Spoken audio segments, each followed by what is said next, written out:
Gemini Craving, How to Fill Your Heart by Alessa Grace.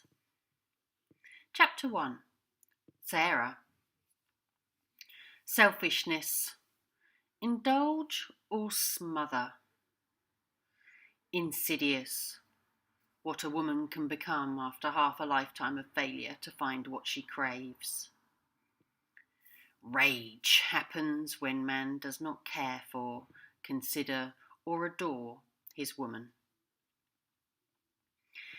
In Sarah's wasted years, she idolised her father, gave a generous portion of herself to her husband, and another good chunk to the man she loved for the longest. Many years before she loved herself, she rented out her home, gave up her country and her power to the one she was supposed to turn wrinkly with on their island in the Atlantic. After the third disappointment in love, she chose cakes and bread to appease her energetic libido. This consolation lasted 2 years until, irritated by spare tyres and a Belgian businessman who displeasured her with his browbeaten confidence and the second smallest dick she had ever been tickled with, she raised her standards. 2 years had passed when she found herself in the thrall of her baser instincts. The 47-year-old woman surrendered to her seduction by a younger man. In fact, his Viking's mane of flaxen hair and the way he leaned into her when they spoke raised her arm hairs like daisies to the sunlight. Not to mention a quiver in places that had not received any attention since the deficient Belgian.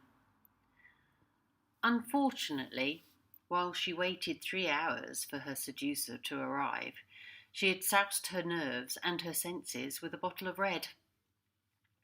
And after he strolled in, she indulged further with rum and cokes. To this siren with a marrow-sized appendage, she lost her dignity. Armed with a small profit from the sale of her flat in Billericay, Essex, she fled, alone, to Buenos Aires. She stayed for 3 months until her dollars diminished and she could no longer fork out $600 per month for a room bereft of sunlight and a fridge which rattled like her stepmother's ultimate breaths. As luck would have it, her birth mother emailed to announce her imminent hip operation. Could Sarah walk the dogs for her? Sarah could indeed. She booked her return flight to Stansted, as well as several buses to get to her sister, Shaz, in King's Lynn. They shopped in Oxfam, the Red Cross and the British Heart Foundation, and supped caramel lattes for Shaz and Americanos for Sarah, in Costa Coffee, and strolled along Hunstanton Beach. The sisters fell out over Ed Sheeran, whom Sarah had never heard of, and took umbrage at the perceived belittlement by her younger sister, who informed her that just about everyone in the world had heard of him.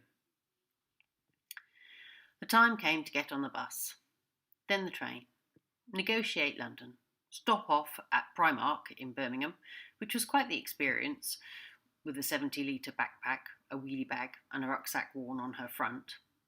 Another bus and another train, and the eldest daughter of Francis arrived in Newtown, Wales, where mother and car waited.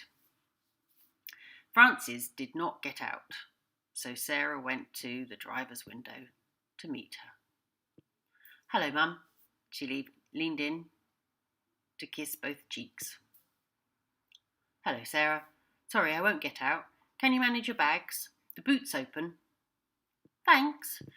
Sarah heaved open the boot, divested herself of all her physical baggage, and slammed the boot shut.